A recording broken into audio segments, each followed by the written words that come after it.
You are listening to the Spacestastic Mysteries podcast. We are continuing Anna Gale Line's first novel in the Jaguar and Peacock series, Who Killed Ben? Federal agent and seasoned space vessel commander Jessa Strasser emerges from the wreckage of a devastating accident that claimed the life of her beloved husband, Ben.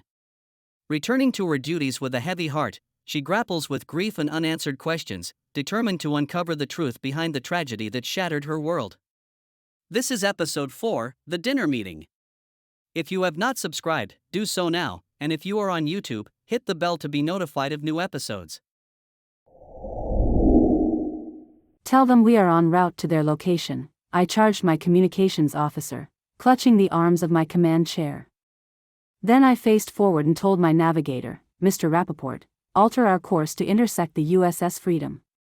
Major Elizabeth Meadows, outfitted in a black flight coveralls and her fiery red hair pulled back into a French braid, marched into Command Central. She tapped me on the shoulder. I am here to relieve you, Meadows supplied, becoming flustered. Not permanently. Just of this shift. I mean, well.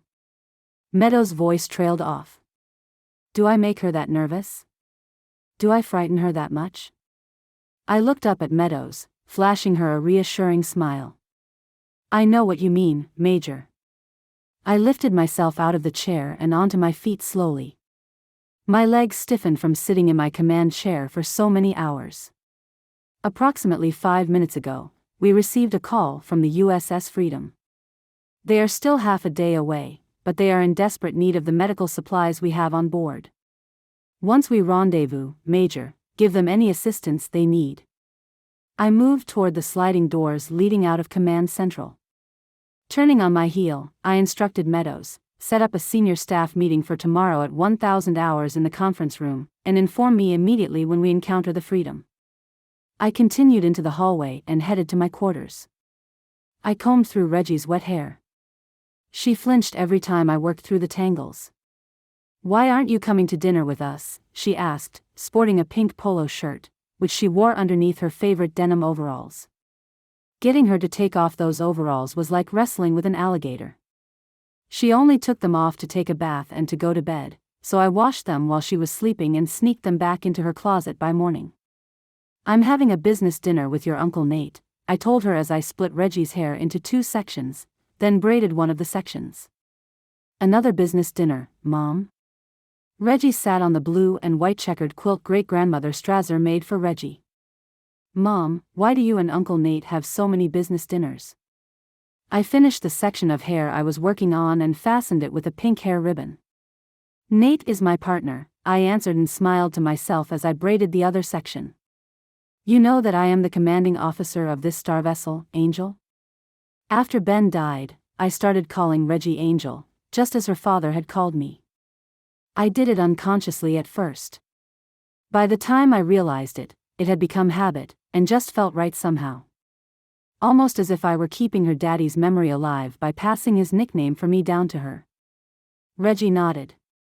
Your Uncle Nate and I are also federal agents. We track down criminals that have harmed the Freedom Alliance and its civilizations in some way, I clarified, not certain that my daughter understood my explanation. It was much easier to do my work than explain it. After I secured the second braid with a ribbon, I walked from Reggie's room into my adjoining room.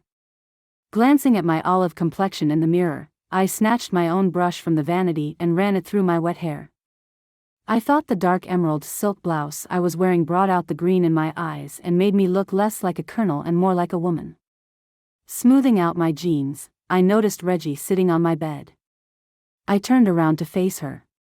After a few minutes, Reggie looked at me and concluded, "Oh, you're a spy like Daddy." I let out a sigh of relief, knelt down beside Reggie and took her hand. Yes, Uncle Nate and I are spies, just like Daddy. Suddenly, I remembered the bear. Where did I put the box when I brought it home? Under the bed? No. In the guest room? No. In my walk-in closet? Yes. I hurried over to my closet, pulling open the door. I walked in and snatched the bear from the box on the top shelf. Speaking of your daddy, Angel. I stepped out of the closet and shut the door behind me. Angel, he wanted you to have this. I handed the bear to Reggie, who grabbed it out of my clutches. Reggie hugged the brown bear in the pink tutu tightly as if it was the last life jacket on a sinking ship. Immediately, the screen on the bear's stomach illuminated. "Hi Reggie, this is your daddy," Ben's voice declared. Reggie pushed the bear away, noticing her father on the video screen of its stomach. "Daddy." As tears skied down Reggie's face, I felt as if my heart was breaking. I wanted so much to take away her pain. But I couldn't. No one could. I scooped up the little girl and held her until the sobbing ceased. "Daddy programmed video letters to you in the bear's stomach. I know that it's not the same as having Daddy here, but it's the next best thing." I sat Reggie on my bed. Reggie scrunched up her nose. "Okay," she relented, wiping the tears from her face with the back of her hand. As if on cue, a knock came upon the door. "I'll get it." Reggie ran out of my room, into the hall and to the front door before I could hike to the corridor. I paused in the hallway when I heard Reggie's voice saying, "Daddy gave me a bear, Uncle Nate. She plays videos for me of Daddy. I think I'll name her Jamie." "I bet you miss your dad a lot," Nate returned. "I know I do." "Yeah," came Reggie's reply. I grimaced for a second, then composed myself. I determined to make the most of tonight. It had been a long time since Graham assigned Nate and I a case together. And I wasn't going to ruin my first chance to officially work on a case in 6 months by crying over Ben. I couldn't change what happened, and for one night, I wasn't going to play the what-if game in my mind. It was tiring, and in the end, nothing changed. I was still living in a world without Ben. By the time I reached the living room, I found Nate and Reggie sitting on the long, smoky blue couch, chatting. "I see you made it here on time," I greeted Nate, my voice strained. My heart pounded as I spied him in his black, button-down shirt and jeans. Joey picked that moment to walk into the living room from the kitchen. Reaching out her hand to Reggie, she directed, "Reggie, it's time to go." Reggie jumped off the couch and grabbed Joey's hand. After saying their goodbyes, Joey and Reggie proceeded out the door. Not sure how to act, I dashed into the kitchen, opened the oven door and pulled out 2 plates of spaghetti in meat sauce with huge meatballs. "Thank God," I told Reggie to set the table before he arrived. Placing them on the dining room table, I returned to the kitchen to grab the pitcher of lemonade from the refrigerator. "If you'll come to the table, Jag, we can eat." Nate wasted no time sitting down. When I took my seat across from him, I picked up my fork and twirled noodles around it. "Where's Reggie and Joey going?" questioned Nate, biting into a meatball. He regarded me critically. "Out to dinner." I sliced my spaghetti with a fork and knife into more manageable pieces. I shook my head. "After dinner, they are going to the garden to plant vegetables. It's an assignment for Reggie's science class." We ate in silence for the next few minutes. "How are you handling all this stuff with Ben?" Nate picked up the pitcher of lemonade, pouring some into his glass. "I'm fine." I handed my glass out to him. My hand visibly trembled. "No, you are definitely shaken." He filled my glass, then replaced the pitcher. He stared at me a moment before he added, "I don't remember the last time I saw your hand shake like that." His eyes narrowed in concern. "You can be in trouble anywhere in the universe, and I would know it," I began, loading a forkful of spaghetti into my mouth. After I chewed it thoroughly, I continued, "Why didn't I have that same sense about my husband? Why didn't I know he was in trouble?" I picked up another forkful of spaghetti. He scrutinized me for a moment before saying anything, sipping his lemonade. "He didn't give you any clues when you saw him before the accident?" "He was very upset when I arrived home. He had an altercation with his partner earlier in the day, which led him to believe that she was working for the Crimson Fleet." I raised my hand to glance at the wedding ring Ben bought me. I couldn't seem to bring myself to remove it. For me, slipping off my wedding ring symbolized the death of my marriage to Ben. I quickly hid my hand under the table. Then I lowered my voice and confided, I called Morgan Kramer, our agent in the Crimson Fleet Underground. I showed her the picture of Ben's partner. Kramer told me that 3 years ago, the Crimson Fleet started paying Austin for Freedom Alliance information. A comfortable silence ensued for a few minutes as we worked on our spaghetti. Nate was the first to break the silence by asking, "How did Ben react to that?" "How do you think he reacted?" "He was furious." I put my glass of lemonade to my lips, then set the glass down. I only saw him that angry once before, when my father.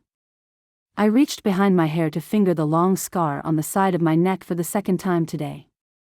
I kept the scar hidden. Every time I caught a glimpse of it, my stomach threatened to turn over. Not because of the abuse, but because I didn't stop it. I let that man intimidate me, cut me down with his words and hurt me with his fists and knives. Nate moved into the chair closest to me. I was happy to put that man in his place. "He had no right to treat you like that," he declared, locking his eyes with mine. He placed his hand over my other hand. "You know, Peek, I would do anything for you." He quickly removed his hand, looking quite embarrassed. The tension raised its head again. My cheeks blushed, but I managed not to look away from him. "And I would do the same for you." I poured myself more lemonade, refilling his glass as well. I reached for his plate and stacked it on mine. I piled the silverware and napkins on top, carrying the collection to the kitchen. "What did you find out about Poke?" I called out to him. I threw open the door, placed the heap in the dishwasher and closed the door. I pressed the red button next to the dishwasher. Just as with my dishwasher in the base house, once the door closed, the dishwater dispensed the detergent. Afterward, the wastewater would be recycled, then it would supply water to the facilities and to the gardens. Returning to the table, I proceeded, with her incognito, that makes you my acting first officer. I moved into the living room, where I set up a computer on the coffee table. A stack of circular discs stood next to it. Sitting on the couch, I felt my face harden. "Do you think there is more to her than just a bad attitude?" I ran a background check on our Lieutenant Colonel Polk. It was quite normal until Nate traveled from the dining area to join me in the living room. He settled down on the other end of the couch. I contacted her last 3 assignments. None of the commanding officers remember a Rochelle Polk serving aboard their space vessels. I even showed them a picture. I swallowed dryly, my stomach knotted. Turning my head, I looked in his eyes. "That definitely spells trouble. My gut is screaming, watch out, there is danger ahead." "Do you think that she is a double agent like Austin?" "I don't know." I picked up the disc on the top of the stack. After I shoved it in the slot on the side of the screen, I noted, "Something about what she said bothers me, that she should have been the one in command, not me." "No one deserves this command more than you," Nate protested, inching closer to me. "You are the best star vessel commander in the Freedom Alliance, even Graham says so." "Oh, I know that," I returned, flashing him a superior grin. As quickly as my lips formed a smile, they molded into a frown. My face became pensive again. "It's just that, it should have been me, not you," phrasing. Austin used it when she came to the hospital. He searched my face as if someone wrote the meaning of life in code in my eyes. "You think that Polk and Austin are connected somehow? It's worth checking into." We spent the rest of the night, watching several of Ben's logs, both professional and personal. While removing a disc from the slot, I glanced at my watch. 1,130 hours. "Is it really that late?" Nate questioned, considering his own timepiece. He walked over to the door. I rose to my feet and followed him. Turning to look at me, he announced, "Before I go, I talked Dr. Manning about your injury." He waited to catch my eye before he continued, "He doesn't see any reason why we can't resume our morning routine, if you'd be game. We can start out walking, then move our way up to jogging. After that, running." Yeah, that's a good idea," I said in a voice as lifeless as a field after tangling with a fire. "What's wrong?" Nate touched my shoulder, regarding me curiously. "If watching these videos of Ben are going to bother you this much, I put my hand up in protest. It's just that not only do we have our case to solve, but now we have to finish Ben's last case as well. My mouth crimped in annoyance, then I added, no offense. I love your brother, but it's just like him to leave his messes for me to clean up. We laughed. When we finished, Nate kissed me on the cheek. I'll meet you in the gym at 0500 hours. Before I could answer, he turned on his heel and darted down the hall. A billion thoughts raced across my mind. There was something definitely odd between us. Almost as if our friendship was going through a transition. He looked so good tonight in his. I stopped myself. I was a grieving widow. I shouldn't be noticing how attractive other men were, especially not my dead husband's brother. It just wasn't right. Ben wasn't even in the grave 6 months and already my heart pounded for another man. I was just transposing my feelings for Ben onto Nate, I reasoned. Yeah, that had to be it. Sinking onto my couch, I swung my legs around and leaned back. I closed my eyes, the events of the day racing through my mind, the war, the box, the videos, the fight with Poke, being back on the Liberty, working with Nate again. Finally, I gave into sleep. I rolled over a few hours later after another nightmare. My eyes adjusted to the overhead light in the living room. As much as I tried, I couldn't seem to get back to sleep. There was too much Nate running through my head. In the days following the car crash, Joey and Nate took turns sitting by my bedside in the hospital. When the hospital finally released me, Nate went back to work without me, which was hard on both of us. We enjoyed working cases together, and we made a phenomenal team, wrapping up cases 25% faster than the other agents. He visited me every night. After a while, he started bringing his cases along to get my input on them. One night, in particular, he burst into my bedroom with a picnic basket on his arm, a bottle of apple cider stuck out from the lid. He spread the checkerboard tablecloth over my bed, pulling up a chair next to me. You were right.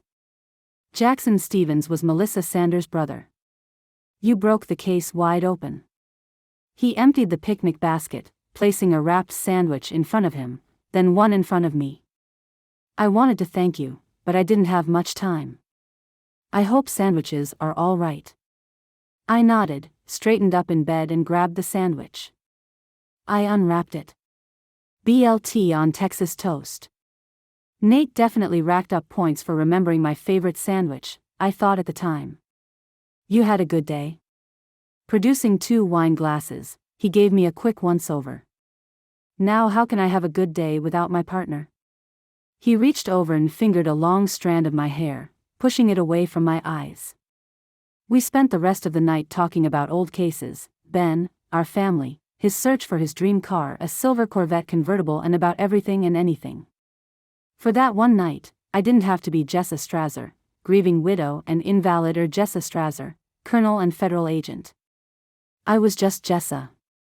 By now, I was pacing the floor of the living room, wearing a worried expression. I thought I thwarted my feelings for Nate before coming aboard the Liberty. I walked from the door to the dining area, from the dining area to the door and back again.